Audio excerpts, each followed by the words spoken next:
수험생 여러분 안녕하십니까? 유익하고 재미있는 디지털 색채 2의 정훈입니다. 이번 주에는 디자인의 개념과 디자인의 영역에 대해서 알아보는 수업을 진행하도록 하겠습니다. 자, 첫 번째 시간에는 디자인 프로세스, 디자인이 되어지는 과정에 대해서 이해하는 시간을 갖도록 하겠습니다. 먼저 첫 번째 시간 갖기 전에 지난주에 우리 배웠던 내용 무엇 배웠는지 한번 다시 리뷰를 해보도록 합시다. 자, 지난주 첫 시간에는 디자인과 컬러에 대해서 학습을 했었죠. 일상 속의 디자인은 사람의 욕구를 바탕으로 해서 욕구를 충족시킬 수 있는 도구를 만들어내고 그 도구와 사용자 간의 소통을 디자인이 하게 된다라는 그런 내용을 말씀드렸었죠. 디자인과 컬러의 관계, 컬러는 제품과 고객 저점에 있는 중요한 디자인 요소로서 작용한다 말씀을 드렸었고요. 그렇다면 컬러는 디자인에서 어떤 기능을 할까? 이것이 무엇인지, 이것이 어떤 속성을 갖고 있는지, 기능은 어떤 기능을 하는지, 그리고 다른 제품과 어떻게 차별화가 되는지를 컬러를 통해 나타낼 수 있다고 말씀을 드렸습니다. 컬러와 브랜드와의 관계. 자, 컬러는 디자인의 한 요소이죠. 디자인은 제품을 또 구성한 한 요소이고요. 이 제품이 세상에 알려지고 판매가 되기 위해서는 마케팅 활동을 해야 됩니다. 이런 마케팅 활동을 통해서 제품은 브랜드로서 감성의 옷을 입게 되죠. 이런 브랜드를 지니고 있는 기업, 그 기업은 기업 나름대로의 아이덴티티를 형성하게 됩니다. 이것이 바로 기업 브랜드가 되겠죠. 이런 식으로 컬러와 더 넓게는 브랜드까지 관련이 되어 있다, 이런 내용을 말씀드렸습니다. 자, 디자인의 필요성에 대해서도 공부를 했었죠. 디자인은 현대사회의 경쟁 우위 요소이다. 그리고 점점 그 중요성이 부각되고 있는 브랜드의 핵심적인 요소이다, 이런 말씀을 드렸었고요. 디자인에 대한 오해에 대해서 말씀드렸었죠. 디자인은 드로잉이 아니냐, 그림이 아니냐. 드로잉은 표현의 수단입니다. 반면에 디자인은 표현 수단과 더불어서 문제를 해결해가는 과정까지를 포함한다, 이렇게 말씀드렸었죠. 그렇다면 디자인이란 것은 스타일링이 아니냐, 이런 질문을 할 수도 있겠죠. 스타일링은 형태, 폼에 포커싱이 되어 있는 것이죠. 반면에 디자인은 그 폼을 지닌 물체와 그것을 사용하는 사용자 간의 관계를 어떻게 형성시켜 줄 것이냐 라는 관점을 더 중요시한다 라는 말씀을 드렸었습니다. 그리고 디자인 예술 아니냐?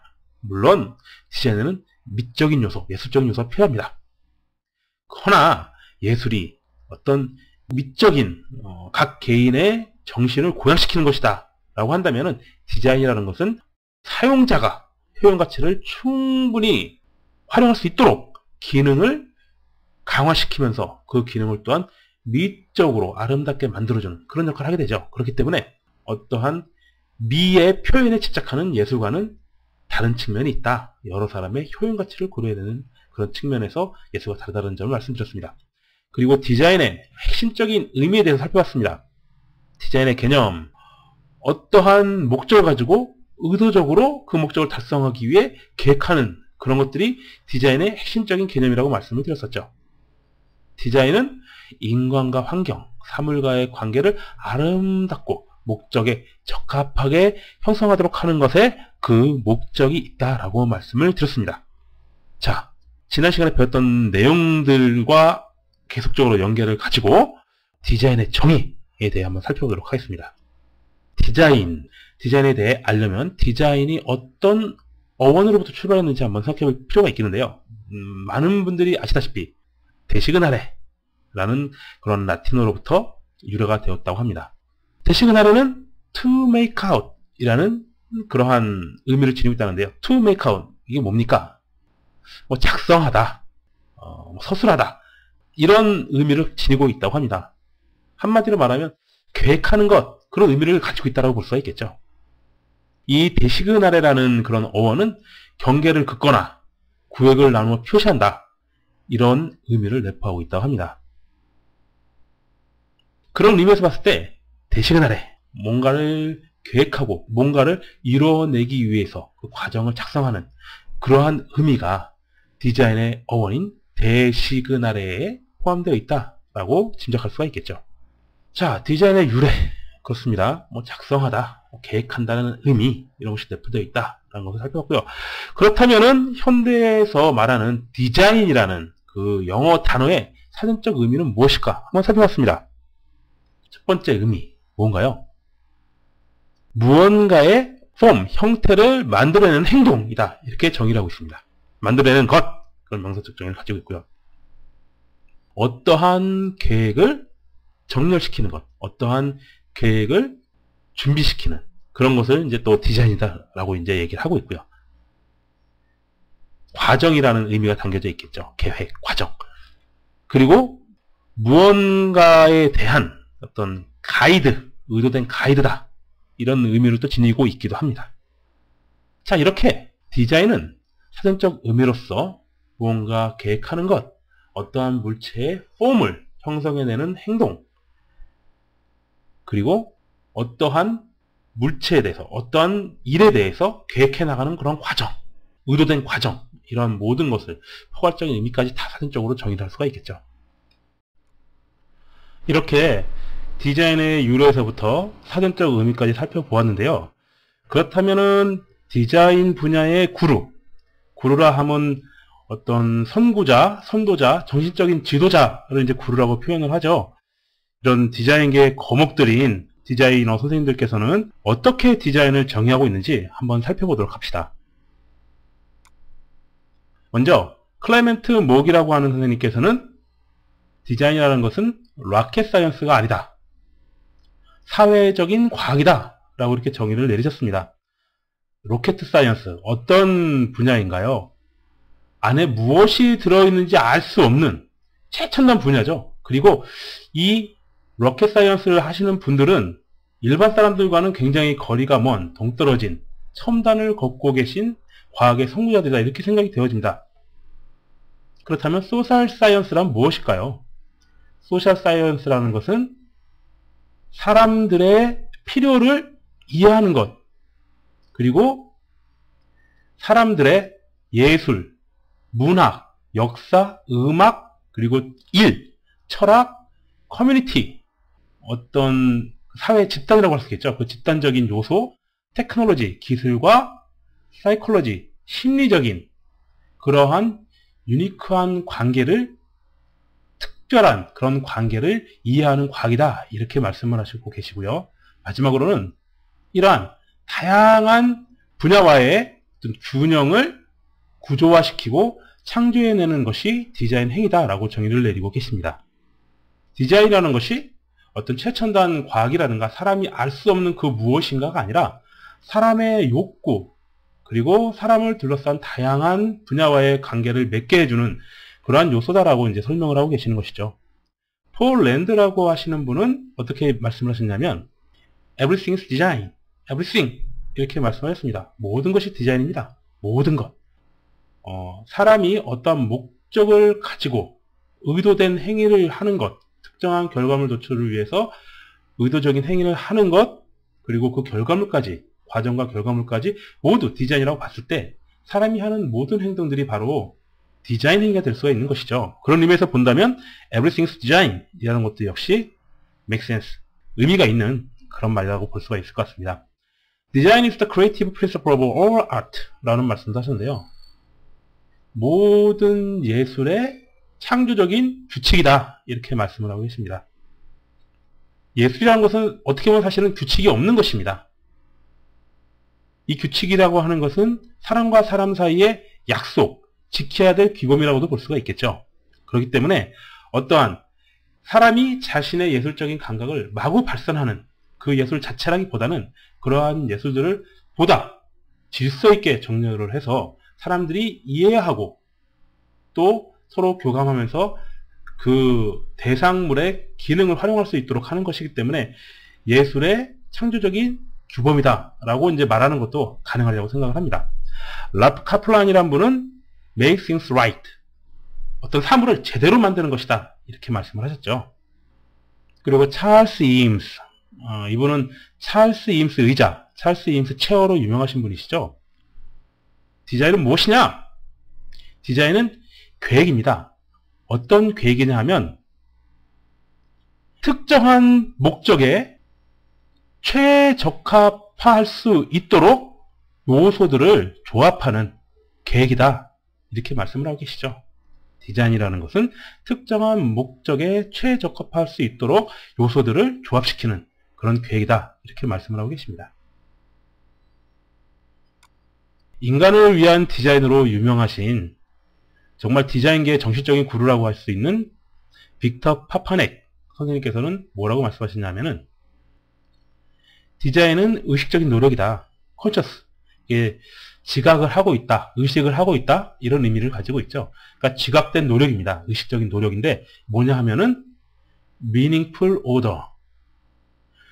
의미 있는 질서를 impose, 부여하는 것이죠. impose는 이제 강제로 이렇게 하게 만드는, 강제로 주입하는 이제 이런 의미를 지니고 있는데 디자인이라는 것은 의미 있는 질서를 부여하기 위한 의식적인 노력이다. 이렇게 말씀을 하고 계십니다.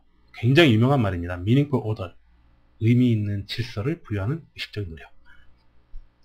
스티브 잡스, 애플 컴퓨터로 유명하고 또 아이팟으로 다시 애플을 위기 상황에서 구출해낸 그런 애플의 아주 창조적인 기업가라고 볼 수가 있겠죠. 이분은 어떻게 말했냐면은 디자인이라는 것은 제품이나 서비스의 최외곽층에서 성공적인 외관을 통해서 자신을 표현하는 것, 제품 스스로를 나타내는 그러한 인공물, 맨메이드 크리에이션이죠. 인간 창조물의 가장 기본이 되는, 기초가 되는 그런 영혼이다. 이렇게 얘기를 하고 있습니다. 제품이나 서비스의 성공적인 외관을 통해서 제품 스스로를 나타내는, 표현해내는 인간 창조물의 가장 핵심적이고 기본적인 영혼이다. 이렇게 얘기를 하고 계시죠. 중요한 것은 이렇게 단순하게 디자인이라고 생각하면은 왠지 사람의 대상물이라고 놓고 봤을 때는 그 사람의 그 의상이라든가 헤어스타일 이런 것처럼 눈에 띄는 피규어라고 생각하기 쉬운데 스티브 잡스라는 분은 그런 것까지 다 포함을 시킨 그 대상물의 컨텐츠까지 다 포함을 시켜서 그게 외부로 드러나게 되는 가장 기본적인 요소, 아주 기본적이면서 핵심적인 요소다라고 이제 이해를 하고 계시는 거죠. 빅터 마골린이라는 분은 또 어떻게 말씀하셨는지 한번 살펴보도록 합시다. 디자인이라는 것은 그 이유를 말해줄 수 있을 만큼 그 느낌을 표현해내는 것이라고 이렇게 얘기를 하고 계시죠. 마치 그것이 대화를 하듯 내가 무엇이다라고 말을 하듯이 그 느낌을 표현해내는 것, 그것이 이제 디자인이다라고 이제 말씀을 하고 계십니다. 뭐 이런 것도 유사하겠죠. Form follows function. 폼은 기능을 따른다. 그러니까 그런 형태를 통해서 기능을 알 수 있도록 하는 것. 이런 것도 어떻게 보면은 의미가 일맥상통하는 그런 말이라고 볼 수가 있겠죠. 디자인이라는 것은 과학이면서 예술이고 또 과정이자 그 결과물로서의 상품입니다. 그리고 디스오더, 이 무질서죠. 무질서를 규정짓는 것. 이거는 assertion, 이거 단정하다. 단적으로 얘기하다라는 것인데요. 그러니까 assertion of disorder라고 하는 것은 어떤 무질서를 규정하는 것, 그리고 어떤 질서를 구현해내는 것이다. 이렇게 얘기할 수 있겠죠. 질서를 부여하는 것. 앞서 말씀드린 빅터 파파넥의 meaningful order와도 의미가 일맥상통하는 부분이 있는 것 같습니다. 리차드 부캐넌이라는 분은 어떻게 말씀하셨는지 한번 살펴볼까요? 디자인이라고 하는 것은 개인적이거나 아니면은 콜렉티브, 보편적인 공공의 목적을 위해서 인간을 위해 봉사할 수 있는 그러한 물건을 상상하고 계획하고 만들어내는 그러한 인간의 힘이다 라고 이렇게 얘기를 하고 있습니다. 다시 한번 서술을 해보면은 개인적이거나 아니면은 대중적인 목적의 달성을 위해서 인간을 위해 봉사하는 물건을 상상하고 계획하고 만들어내는 인간의 능력, 그것이 바로 디자인이다. 이렇게 정의를 하고 계신 것이죠. 리차드 부캐넌은 또 이렇게 말을 했습니다. 디자인은 상징적 시각적 커뮤니케이션, 물질적 사물들, 조직화된 서비스와 활동, 복합적인 체계 혹은 환경, 이 네 가지 영역을 통합하는 인공물의 개념화, 그리고 기획이다. 이렇게 얘기를 하고 있습니다. 이분은 디자인을 각각의 분야로, 큰 분야, 큰 덩어리로 나눠서 설명을 하고 있죠. 자, 디자인이 산업의 경쟁력으로서의 중요한 요인이 된다라고 예전부터, 오래전부터 주창하신 정경원 선생님은 이런 말씀을 하셨습니다. 디자인이라는 것은 인공물의 심미적, 실용적, 경제적, 문화적 가치를 부여하기 위해 고도로 복잡한 요소들을 종합하여 가장 합당한 특성을 창출하는 지적 조형 활동이다. 지적인 조형 활동. 디자인이라는 것은 지적인 조형 활동이다. 이렇게 정경원 선생님은 정의를 하셨습니다. 자, 그렇다면 저는 이 디자인을 어떻게 정의하겠느냐?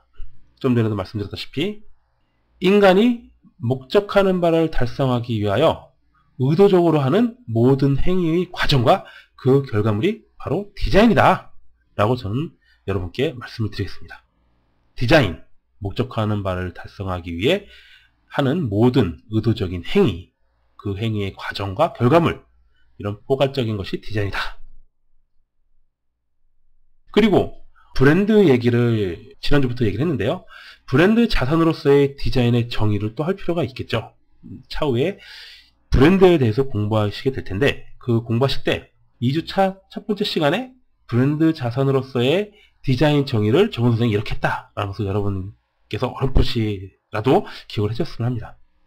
브랜드의 형성과 유지, 그리고 브랜드와 연관된 사람, 집단과의 관계 형성이나 유지에 기여하는 감성적 활동 및 이를 포함하는 모든 조형적 활동, 이것이 바로 브랜드에 있어서의 디자인의 정의다. 이렇게 말씀을 드렸습니다. 자, 이제까지 디자인이라는 단어의 어원적 유래, 사전적 정의, 유명한 디자인 선생님들이 내린 디자인에 대한 정의, 그리고 제가 내린 디자인의 정의까지 여러 가지 디자인에 대한 정의를 여러분께서 들어보셨습니다. 어떻습니까? 디자인의 정의라는 것이 보는 사람의 관점에 따라 변화할 수가 있습니다. 예를 들어 정경원 선생님이나 저 같은 사람은 일단 베이스가 제품 디자인이기 때문에 제품 디자인, 프로덕트 디자인 관점에서 디자인을 정의했을 수가 굉장히 높습니다. 그리고 시각 분야를 전공하신 분은 시각 분야에 초점을 맞춰서, 물론 그것보다는 좀 포괄적이긴 하지만 그 분야에 적합하게 디자인을 정의 내릴 수가 있겠죠. 이렇게 범위와 관점, 상황에 따라서 디자인의 정의는 변할 수 있습니다. 여러분이 생각하는 디자인은 무엇일까요?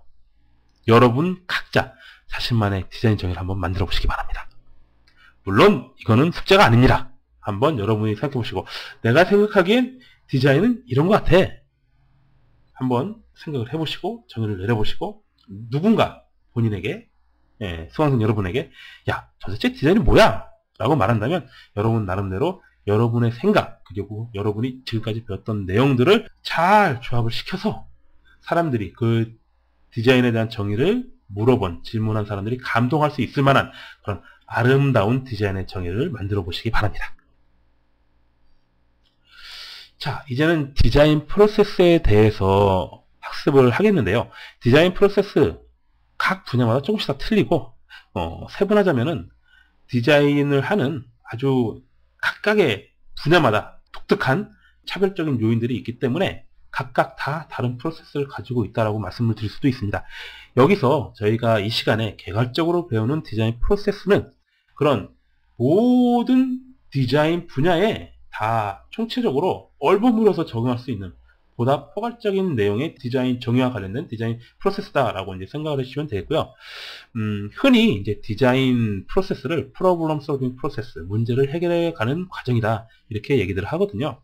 그렇다면 과연 이 문제를 해결해가는 과정은 크게 어떻게 나눠볼 수 있을까?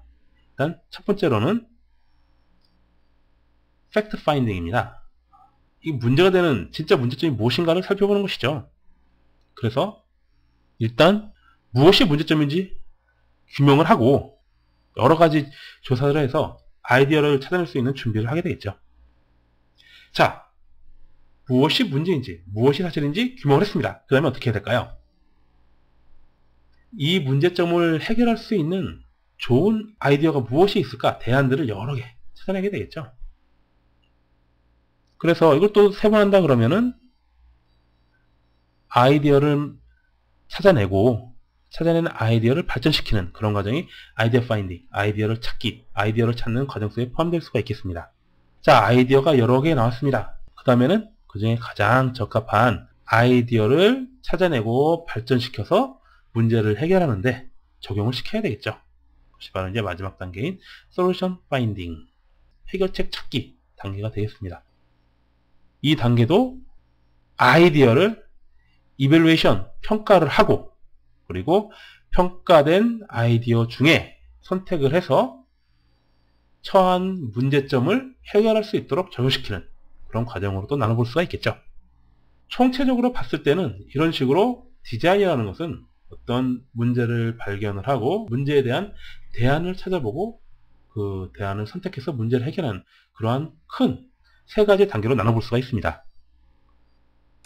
자, 너무나 포괄적이었는데 이러한 문제점이라는 것이 기업의 입장에서 봤을 때는 소비자가 느끼는 필요가 될 수도 있겠고요. 아니면은 소비자가 자의적으로 깨닫고 있지 못하지만 정말 필요해서 도움이 될 수 있는 요소가 있기 때문에 어떠한 새로운 상품으로 나올 수 있는 가능성을 가진 무언가, 시드나 니드가 될 수가 있겠죠. 그런 관점에서 봤을 때 프로블럼, 문제점을 찾고 이해하는 과정, 그리고 그것을 해결해 나가는 과정으로 또한 디자인 프로세스를 나눠볼 수가 있습니다. 그래서 이렇게 문제와 문제를 해결하는 그러한 커다란 두 단계를 생각했을 때 세부적으로 디자인 프로세스를 나눠본다면 첫 번째 단계에서는 관찰을 할 수가 있겠죠. 과연 진공청소기를 사용을 하는데 이 진공청소기에 익숙한, 그 사용에 익숙한 사람들은 습관적으로 어떤 불편한 사항도 자기가 이전까지 해왔던 방식으로 불편한 줄 모르고 사용을 합니다. 예를 들어서 청소기로 쭉 먼지를 빨아들인 다음에 그 다음에 어떻게 합니까? 걸레를 빨아서 진공청소기와는 별도로 걸레질을 합니다. 자, 기업의 입장에서는 어떤 생각을 가질 수 있을까요? 아, 이렇게 관찰해봤더니 청소하는 과정이 진공청소기 하나로 끝나는 것이 아니라 진공청소기로 청소를 한 다음에 물걸레질을 또 하는구나. 우리나라의 그 온돌 문화상 이런 문화의 특이성 때문에 카페트를 사용하는 서양에서는 그냥 진공청소를 한번 쭉 먼지를 빨아들이고 마는데 우리나라에서는 한번 먼지 빨아들이고 그 다음 닦는 그런 두 가지 과정을 거치는구나. 그렇다면은 이 두 가지 과정을 청소기를 한 번 사용해서 해결할 수 있는 방법이 없을까? 이런 문제점을 찾아낼 수가 있겠죠. 그런 것이 바로 관찰입니다. 사실 진공청소기로 먼지 빨아들이고 그 다음에 걸레질을 하는 것에 익숙해진 사람들은 그것이 불편한지 모릅니다. 항상 그렇게 해왔기 때문에 그렇게 해온 그 습관에 익숙해지는 것이죠. 이런 것은 관찰을 통해서 찾아낼 수 있는 프로그램이 될 수가 있겠습니다. 관찰하고 그 다음엔 아, 이런 문제가 있구나. 그것을 이해를 합니다. 그렇다면은 그 다음에 아, 이런 문제를 해결해주자 라는 이런 어떤 그 목적의식이 생기겠죠. 해결하고자 하는 목적을 찾아내고 그 다음엔 아이디어를 발산합니다. 아이디어 발상을 해서 그 아이디어 중에 가장 현실적이고 효율적이고 효과적인 것을 해결책으로 삼는 그런 과정을 갖게 되죠. 이런 과정 속에서 관찰하는 속에서는 그 로지컬한 측면과 더불어서 사람이 어떤 식으로 반응하는지, 감성적으로 어떻게 생각하고 반응하는지에 대한 것을 찾아봐야 되겠고요. 그리고 그것을 이해하는 과정에서는, 관찰한 내용을 이해하는 과정에서는 노리지, 지식이 필요할 겁니다. 그리고 해결해야 될 목표를 정하고 나서는 이런 목표를 해결하기 위한 어떤 이미지네이션, 해결책을 찾기 위한 상상을 하게 되겠죠. 그리고 이런 상상을 통해 아이디어를 도출하고 이런 아이디어는 이미 갖추어진, 형성된 혹은 또 습득할 수 있는 그러한 다양한 지식들을 통해서 솔루션, 해결책으로 제안이 될 수가 있겠죠. 또한 이런 식으로 디자인 프로세스를 생각해 볼 수가 있습니다. 그리고 디자인 구현을 중심으로 한 디자인 프로세스를 또 생각해 볼 수가 있겠습니다. 이거는 앞서 보았던 내용들보다는 좀 더 그 협의의 디자인 프로세스라고 볼 수가 있겠는데요. 기업에서 제품을 만든다라고 생각을 하시고 한번 생각을 해봅시다. 어떤 기업에서 소비자가 이러한 욕구가 있다. 혹은 소비자한테 아직 이러한 욕구는 없지만 우리한테 이런 기술이 있어. 그리고 이 제품을 약간 이런 식으로 변형을 시켜서 다른 방식으로 어필을 하면은 좀 더 소비를 늘릴 수가 있을 것 같아. 라고 한다 그러면은 그것이 이제 소비자 욕구 혹은 기업의 수익을 창출하기 위한 욕구로서 받아들일 수가 있겠죠. 그러한 욕구를 적합하게 효율적으로 창출해낼 수 있는 조형이 무엇인가 고민을 하게 됩니다. 그리고 이러한 조형을 잘 창출해낼 수 있는 그러한 재료가 무엇인지 찾아보게 되고요. 그러한 재료와 테크놀로지죠. 그러한 욕구를 충족시킬 수 있는 가치를 만들어낼 수 있는 그러한 기술을 혼합하는 그런 과정을 거치게 됩니다. 그래서 욕구, 조형 탐색, 재료 선정, 기술 적용 이런 식의 4가지 단계를 디자인 프로세스, 협의의 디자인 프로세스라고도 볼 수가 있겠죠. 자, 이번 시간에는 디자인의 정의를 내려봤었습니다. 단어 유래, 대식은 아래, 해결하다, 만들어내다, 구식다라는 그런 의미를 갖고 있었고, 사전적 정의, 계획 설계, 형태를 만드는 것, 구조를 체계화하는 것, 사전적 정의를 봤었고요. 디자이너 분들은 어떻게 정의를 했습니까? 사람의 요구와 다양한 영역을 엮는 살각이다. 로켓 사이언스가 아니라 소셜 사이언스다. 라는 그런 말. 그리고 최적화하는 행위다. 그런 말씀하신 분도 있었고요. 직접인 조형 활동이다. 우리 정경원 선생님께서 말씀하셨죠. 정원 선생은 어떻게 정의를 했습니까? 의도적 행위, 어떠한 목적을 달성하기 위한 의도적 행위, 과정, 그리고 그 결과물까지 다 디자인이라고 정의하자. 이렇게 말씀을 드렸습니다. 디자인 프로세스, 문제 해결 과정이라고 말씀드렸었죠. 문제를 규명을 하고 대안을 탐색하고 해결책을 선택하는 그런 과정이다라고 볼 수가 있겠고요. 그 디자인 프로세스, 다른 관점에서 디자인 프로세스를 봤을 때는 관찰하고 뭐가 문제인지 이해를 하고 해결해야 될 목적을 정한 다음에 그러한 목적에 적합한 아이디어를 탐색을 하고 그 아이디어 중에서 해결책을 선택을 해서 문제를 해결하는 그런 과정, 디자인 프로세스라고 말씀을 드렸고요. 디자인을 구현하는 보다 협의의 디자인 프로세스로서는 어떤 욕구를 창출해내기 위해서 그 욕구를 창출하기에 적합한 조형을 창출하고 재료를 선택을 하고 기술을 적용하는 이러한 4가지 단계 디자인 구현 중심의 협의의 디자인 프로세스로 살펴봤습니다. 자, 잠시 쉬고 다음 시간에 뵙도록 하겠습니다.